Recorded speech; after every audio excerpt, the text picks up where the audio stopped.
Olá, eu sou o professor Jairo Postal e o tema da aula de hoje é competências necessárias para a compreensão de textos. Para que nós possamos compreender um texto, temos que ter algumas habilidades.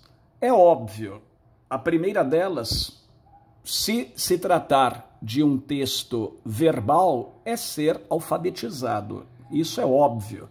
Agora, não é a única habilidade que temos que ter. Há pessoas de uma boa formação acadêmica que podem não entender determinados textos por faltar-lhe alguma das competências necessárias. Vamos ver? São 4. Conhecimento do contexto. Nós vamos estudar hoje o que é contexto. Percepção da intertextualidade. Há textos que exigem essa característica. Competência enciclopédica ou de mundo. E a percepção da pluralidade de leitura. Vamos ver na ordem. Conhecimento do contexto. O que nós vamos entender por contexto? O contexto nada mais é do que a situação em que uma mensagem é elaborada, a situação em que uma mensagem é produzida. Se eu não souber a situação, o momento histórico, o que me levou a produzir tal texto, podemos não entender a mensagem. Vamos pegar aqui um texto humorístico muito interessante, que nos dá bem essa noção de contexto. Vamos lá?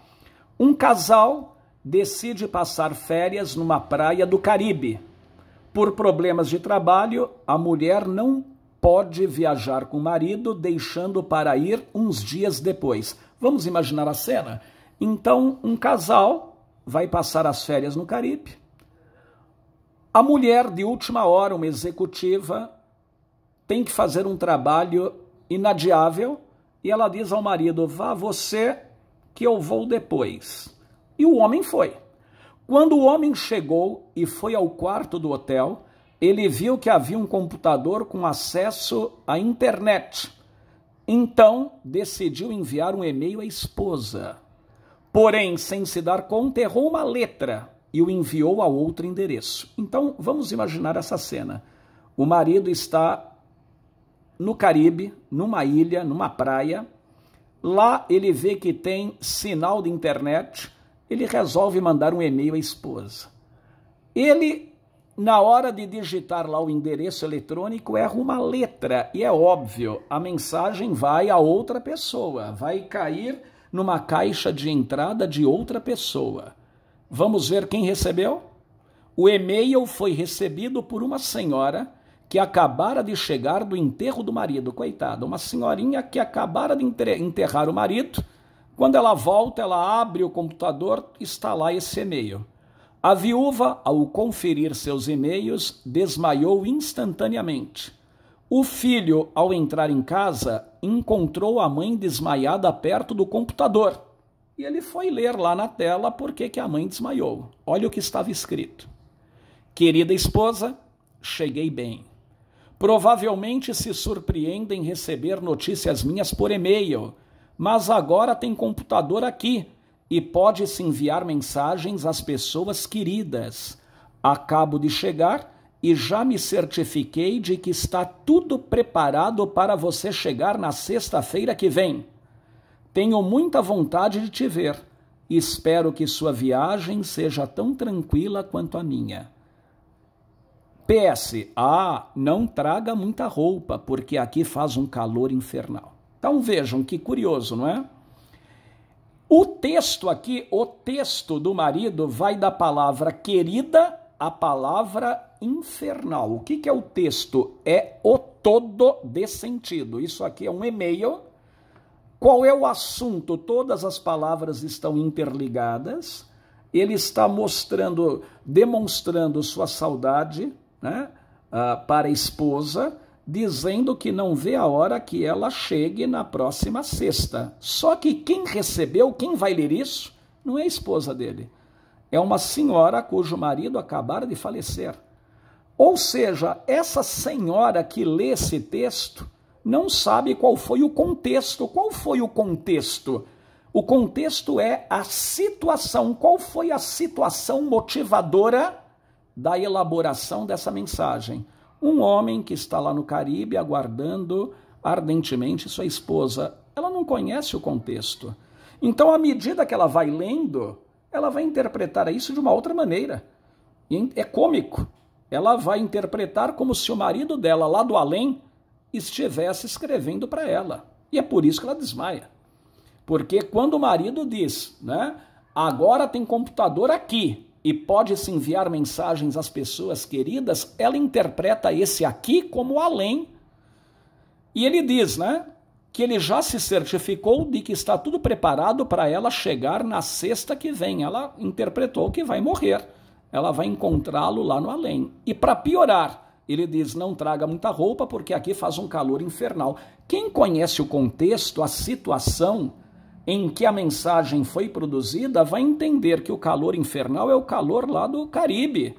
Mas ela vai interpretar que é o marido lá do inferno esperando-a. Não é? Então o contexto é isso. O contexto é a situação em que a mensagem é produzida. Se nós não sabemos qual foi a situação que motivou a produção da mensagem, nós não entendemos o todo de sentido. Veja aí um exemplo de texto icônico. O texto icônico é aquele em que só há imagens, não há palavra alguma. Ora, eu posso até entender que se trata aí do Cristo Redentor. Nós temos ali o Pão de Açúcar, é a cidade do Rio de Janeiro. Mas há algo estranho. O Cristo Redentor aí está com acessório. Ele está com uma roupa do exército, ele está com o cap do exército e o Rio de Janeiro todo está de marrom e verde. Acabou. Como que eu vou entender isso? Se eu não souber o contexto, o que motivou o cartunista a fazer esse desenho, essa imagem, eu não vou entender. Eu posso até decifrar que é a cidade do Rio de Janeiro, que é o Cristo Redentor, que é o Pão de Açúcar, mas eu não vou entender porque o Cristo está com roupa do exército. Por que que o Rio de Janeiro está todo marrom e verde? Ora, qual é o contexto? O que levou o cartunista a fazer esse desenho? Foi a intervenção militar no Rio de Janeiro. É sabido que no governo de Michel Temer, o Rio de Janeiro ficou sob intervenção militar. De 16 de fevereiro de 2018 até 31 de dezembro de 2018, que foi o último dia da gestão de Michel Temer. Houve intervenção no Rio de Janeiro, o Rio de Janeiro estava tomado pelo exército, devido à alta de violência durante esse ano. Tá? Se nós não soubermos isso, então nós temos ali o Cristo protegendo o rio, mas ele está caracterizado com a roupa do exército. É como se o exército também estivesse protegendo o rio. Se eu não sei esse fato histórico, eu não interpreto esse texto icônico. Segunda habilidade que um leitor tem que ter para poder entender um texto. Ele tem que conhecer o contexto. Em alguns casos, ele tem que perceber a intertextualidade. O que entendemos como intertextualidade? Inter, o prefixo inter quer dizer entre textos. Existem textos que fazem referências a um outro texto. E se nós não fizermos esse link, esse diálogo entre textos, nós perdemos a mensagem, a intenção do autor. Vamos pegar aqui um quadrinho do Maurício de Souza. No primeiro quadrinho aparece o cachorrinho Bidu, da Turma da Mônica, declamando um poema. Minha terra tem Corinthians, onde canta o sabiá. Aí o outro cachorrinho diz, olha, minha terra tem Palmeiras. Aí ele diz, cada um tem o time que quiser. Ele não entendeu nada. Agora, pergunto-lhes, e o leitor desse quadrinho, será que entendeu? Maurício de Souza escreve histórias voltadas ao público infantil. Eu não acredito que uma criança tenha entendido a sacada de humor dessa tirinha. Por quê? Porque para entender a sacada de humor é necessário conhecer um outro texto ao qual esse texto faz referência. Quando ele diz, minha terra tem Corinthians, onde canta o sabiá, ele está se referindo a um poema famoso da literatura brasileira, chamado Canção do Exílio, de Gonçalves Dias. Gonçalves Dias diz, minha terra tem palmeiras, onde canta o sabiá, as aves que aqui gorjeiam, não gorjeiam como lá. Nosso céu tem mais estrelas, nossas várzeas têm mais flores, nossas flores têm mais vida, nossa vida mais amores. Temos aí um poema do romantismo. O poeta romântico era meloso, ele exaltava o amor à pátria, esse nacionalismo, tá? Agora, quando Gonçalves Dias diz, minha terra tem palmeiras, onde canta o sabiá, palmeiras aqui é óbvio, está se referindo à árvore típica abundante no Brasil, palmeira. Ele não está se referindo a time de futebol, na época nem havia. Mas o Bidu, quando ouviu esse poema, minha terra tem palmeiras, onde canta o sabiá, interpretou que palmeiras aqui fazia referência ao time, então ele ele se sentiu no direito de colocar o time dele, Corinthians. Minha terra tem Corinthians, onde canta o sabiá. A sacada de humor está aí. Se eu não conheço esse poema do Gonçalves Dias, eu não faço o link. E só aproveitando, tá? Quando ele diz, minha terra tem palmeiras, onde canta o sabiá, as aves que aqui gorjeiam, não gorjeiam como lá, pergunto-lhes, o aqui e o lá são dois países. Que países são esses? Talvez a tendência seja responder, aqui é Brasil, lá é Portugal. Não, não. Nós temos que conhecer o contexto. O que é contexto? Em que situação este poema foi escrito? Em que circunstâncias ele foi produzido?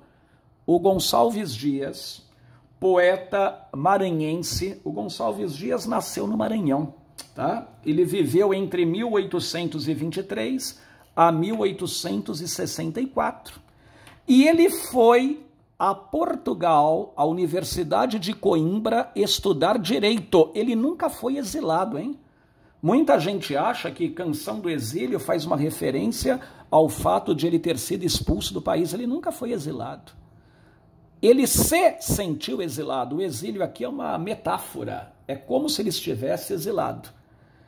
Então, lá na universidade, ele sentiu saudades do Brasil, ficou lá alguns anos estudando direito, e ele se sente exilado. Então, quando ele diz aqui, o aqui para ele é Portugal, lá é Brasil. As aves que aqui gorjeiam, não gorjeiam como lá. Quer dizer, as aves que gorjeiam em Portugal não gorjeiam como no Brasil. No Brasil, as aves gorjeiam mais, cantam mais. É interessante isso. Tá, vejam que para eu entender um texto, eu tenho que conhecer o contexto, senão não vou saber o que é aqui e lá, tá? E uma coisa curiosa, e ele vai, né? Em cismar sozinho à noite, mais prazer encontro eu lá, minha terra tem palmeiras, onde canto o sabiá. Agora vejam que curioso, né? Nessa segunda estrofe ele diz, nosso céu tem mais estrelas, nossas várzeas têm mais flores, nossas flores têm mais vida, nossa vida mais amores. Isso aqui lembra algum outro texto ou não, hein? Ninguém lembra? Aqui. Nós temos aqui um trecho do hino nacional. Do que a terra mais garrida, teus risonhos lindos campos têm mais flores, nossos bosques têm mais vida, nossa vida no teu seio mais amores. Nós percebemos uma semelhança incrível entre esse trecho do hino nacional e a Canção do Exílio. é uma intertextualidade. Então, quando eu faço esse link, quando eu leio um texto e eu remeto a minha mente a um outro texto, está havendo intertextualidade, é um diálogo entre esses dois textos. E aí a pergunta é, quem parodiou quem? Quem aí aproveitou de quem? Não é? O trecho do hino nacional é que se inspirou lá na Canção do Exílio ou Gonçalves Dias que se inspirou no hino nacional? Ora, para respondermos a essa pergunta, de novo, nós temos que saber o contexto, tá? Temos que saber os anos, as datas. A Canção do Exílio foi escrita em 1843, está aqui, ó, lá em Coimbra, julho de 1843. O hino nacional, para quem não sabe, a letra dele é de autoria de Osório Duque Estrada. A letra do hino é de 1909. Então, na verdade, foi o autor da letra do hino, Osório Duque Estrada, que se baseou, se inspirou naqueles versos do Gonçalves Dias. Tá? É interessante isso. Agora vejam essa. Vamos ver mais uma intertextualidade. Temos intertextualidade quando um texto nos remete a outro. Aqui nós temos um texto icônico. É um quadro do Maurício de Souza. Nós temos aí a Mônica, mas a Mônica está caracterizada de uma maneira diferente.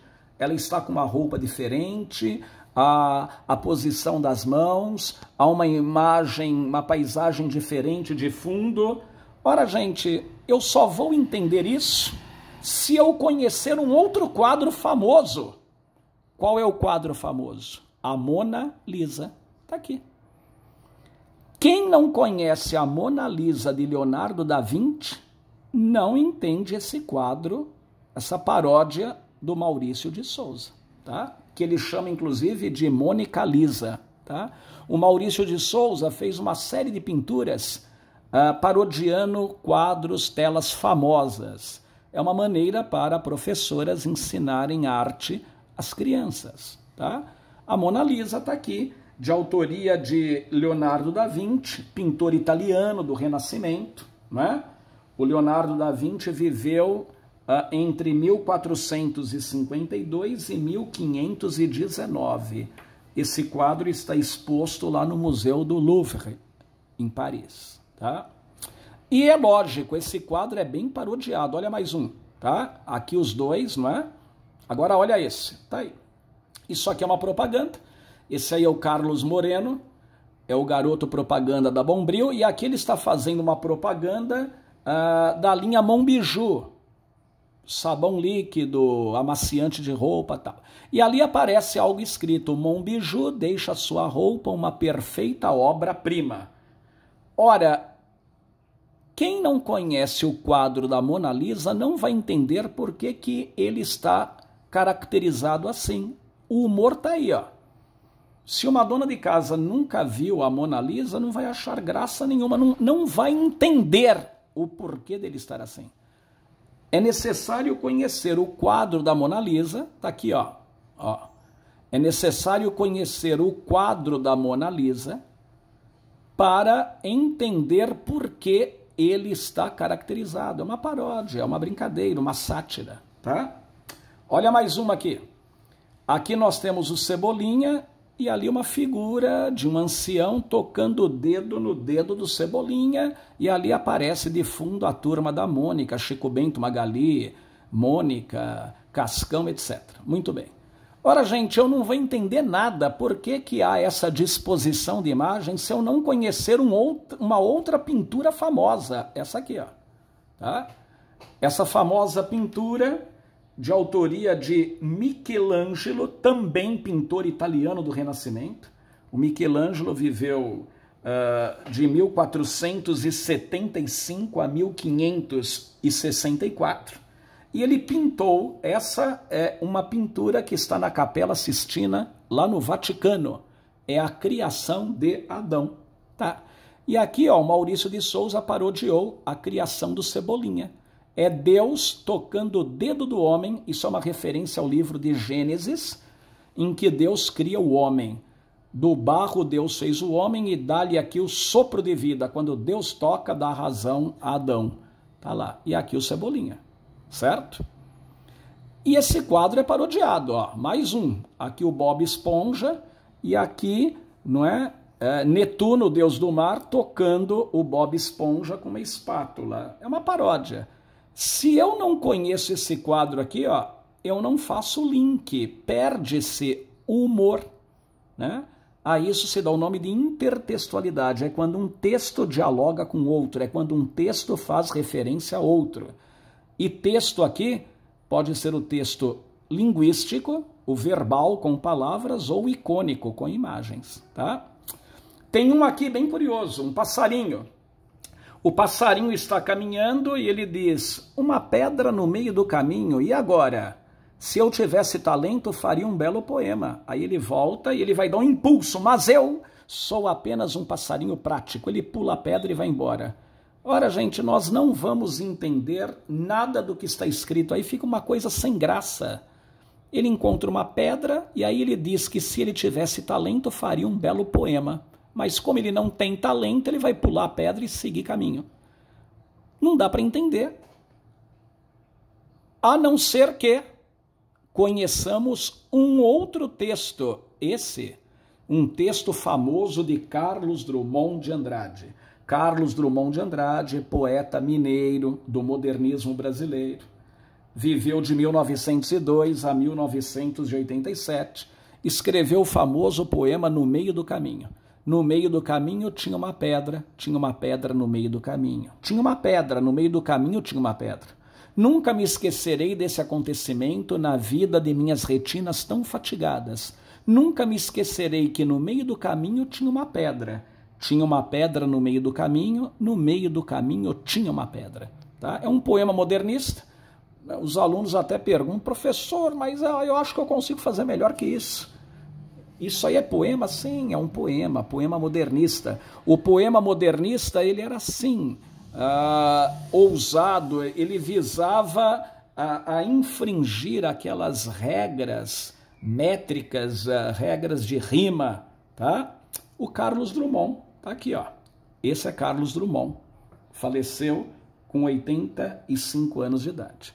Se eu não conheço esse poema dele, eu não vou entender a história do passarinho, não é? Por que ele fala: se eu tivesse talento, faria um belo poema? Está se referindo a esse poema do Carlos Drummond de Andrade, certo? Bom, então, para que possamos entender o texto, é óbvio, não é só apenas ser alfabetizado. Nós temos que conhecer o contexto, em alguns casos, perceber a intertextualidade. Há casos em que um texto dialoga com outro, um texto está ligado ao outro, um texto faz uma referência ao outro, às vezes até implícita, mas se eu não conheço, eu não faço link. A terceira, ter uma competência enciclopédica ampla. O que nós entendemos como competência enciclopédica? A competência enciclopédica é o conjunto de conhecimento que se adquire no decorrer da vida. É o conjunto de conhecimento que se tem sobre o mundo. Tá? Então vamos pegar um exemplo. Há um provérbio romano que diz assim: Netuno é deus do mar, mas Baco tem afogado mais gente. Pronto. Minha gente, isso aqui é tão claro, qualquer um lê. Agora eu pergunto, será que qualquer um entende? Para eu entender esse texto, eu tenho que saber quem é Baco. Não dá. Ele já afirma na primeira parte, na primeira oração: Netuno é deus do mar. Agora, mas Baco tem afogado mais gente. Se eu não souber quem é Baco, tá? Se eu não tiver um conhecimento mínimo de mitologia, conhecer alguns deuses, Vênus, Netuno, Baco, tá? Eu não consigo entender a mensagem. Baco é o deus do vinho. O que o texto quer dizer? Olha, Netuno é deus do mar, mas o deus do vinho afoga mais gente. Como assim afoga mais gente?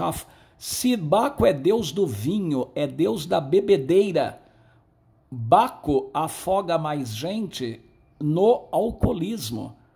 Então, pesquisas mostram que é óbvio, no mundo, muito mais gente morre vitimada pelo alcoolismo do que por afogamento no mar ou no rio. Né? O afogar aqui quer dizer morrer em consequência, em decorrência do excesso de álcool. Ou morre por ter tido uma cirrose, né? Ter tido problemas hepáticos, ou por acidentes em decorrência do alcoolismo. Tá? Então, olha, Netuno é esse aí, tá? É o deus do mar. Os romanos acreditavam que quando Netuno se enfurecia, ele pegava o tridente, ele agitava o mar e uma embarcação afundava. E Baco é esse aqui, ó, é o deus do vinho, da bebedeira, da orgia. Aí alguém vai dizer, mas eu sou obrigado? Não, ninguém é obrigado a ter conhecimentos profundos de mitologia, de teologia, de economia, mas quanto mais nós conhecemos, mais textos conseguimos interpretar. Tá? Veja essa piada aqui curiosa. Durante uma prova de artes, a professora, percebendo que Joãozinho não parava de roer as unhas, repreendeu-o. Que coisa feia, Joãozinho. E o garoto retrucou, ele deu troco. Por que feio? Eu faço isso quando fico nervoso. A professora tentou convencê-lo, persuadi-lo. Olha, um dia você vai me dar razão. A Vênus de Milo começou assim. Minha gente, é impossível entender essa piada, impossível, se o leitor não souber o que é a Vênus de Milo, tá? Impossível. Ou seja, se na minha competência enciclopédica, se no meu conhecimento, no meu repertório de conhecimentos, não está lá inclusa a Vênus de Milo, eu não sei o que é a Vênus de Milo, eu não entendo a piada, tá? A Vênus de Milo é uma estátua, uma escultura, essa aqui, ó, tá? Essa aí, tá? A Vênus de Milo é uma representação da deusa da beleza Vênus, tá? Ela tem esse nome de Milo porque ela foi encontrada na ilha de Milo, em 1820. Ela já foi encontrada sem braços, até hoje ninguém sabe, é óbvio. Quando ela foi esculpida, ela tinha braços, mas ela foi vandalizada, ninguém sabe esses braços. Ela foi encontrada no mar, no fundo do mar, e ninguém sabe onde esses braços foram parar. Ela foi destruída, né, vandalizada, mas ela está exposta lá no Museu do Louvre, tá? Se eu não sei o que é a Vênus de Milo, eu não vou entender a piada. O que a professora quis dizer? Não é? Olha, se você continuar roendo as unhas, vai ficar como a Vênus de Milo. A Vênus de Milo começou assim, ou seja, ela começou roendo as unhas, os dedos, os braços, até ficar com esse toquinho do braço. Né? A brincadeira, a espirituosidade da professora. Certo? E a última competência, perceber a pluralidade de leitura. Há determinados textos que podem ser lidos de duas maneiras. Há uma leitura superficial e uma leitura profunda. Os nossos olhos leem uma coisa, mas há uma outra mensagem que subjaz àquela que estamos lendo, que está por baixo daquela que estamos lendo. As fábulas são assim, tá? Nós temos a fábula da formiga e da cigarra. A cigarra, sem pensar em guardar, a cantar passou o verão. Eis que chega o inverno, e então, sem comida na despensa, como saída ela pensa em recorrer a uma amiga, sua vizinha formiga, pedindo a ela emprestado algum grão, qualquer bocado, até o bom tempo voltar. Antes de agosto chegar, pode estar certa, senhora, eu pago com juros sem demora. Generosa certamente a formiga não seria. Escuta aqui, que fez você até outro dia? Perguntou a imprevidente. Eu cantava sim, senhora, noite e dia sem tristeza. Ah, você cantava? Que beleza, muito bem. Pois dance agora. Gente, isso aqui é uma fábula. A fábula é uma história em que animais conversam, tá? Então a historinha diz que durante o verão, uma cigarra ficou no alto da árvore, cantando o tempo todo, tocando sua viola. E as formiguinhas pegavam folhas e levavam para o formigueiro. E a cigarra zombava. Eu não entendo por que vocês ficam indo de lá para cá, levando folha. Faça como eu. Quando eu quero comer, eu pego uma folha e como, e vou ficar aqui cantando. Aí chega o inverno, as folhas ficam congeladas, petrificadas, a cigarra não tem como se alimentar, as folhas estão congeladas. E ela começa a sentir muito frio. Ela vai até o formigueiro, bate a porta, vem uma formiga. Pois não? Ô, minha irmã, eu queria lhe pedir um favor, eu estou morrendo de fome e de frio. Me dê um pouco de comida que eu pago depois com juros, sem demora. E se você puder me dar abrigo. Aí a formiga fez uma pergunta, escuta aqui, o que você fez durante o verão? Ela falou, eu cantei. Pois agora dance. E bateu a porta. E a cigarra morreu de fome e de frio. Não houve final feliz. Minha gente, o que é pluralidade de leitura? Eu posso ler isso ao pé da letra, como se fosse formiga e cigarra conversando, ou entender que por trás disso há uma mensagem. A formiga não é formiga, a cigarra não é cigarro, o verão não é verão e o inverno não é inverno. Eles representam seres humanos. A formiga representa o ser humano previdente, trabalhador, poupador, aquele que enquanto trabalha guarda um pouco para os momentos difíceis. A cigarra representa o bon vivant, aquele homem que gasta, aquele que pensa, a vida é curta, vou aproveitar o máximo possível. O verão representa a época boa, a fase boa da vida, de sol, de alegria, e o inverno, os momentos difíceis.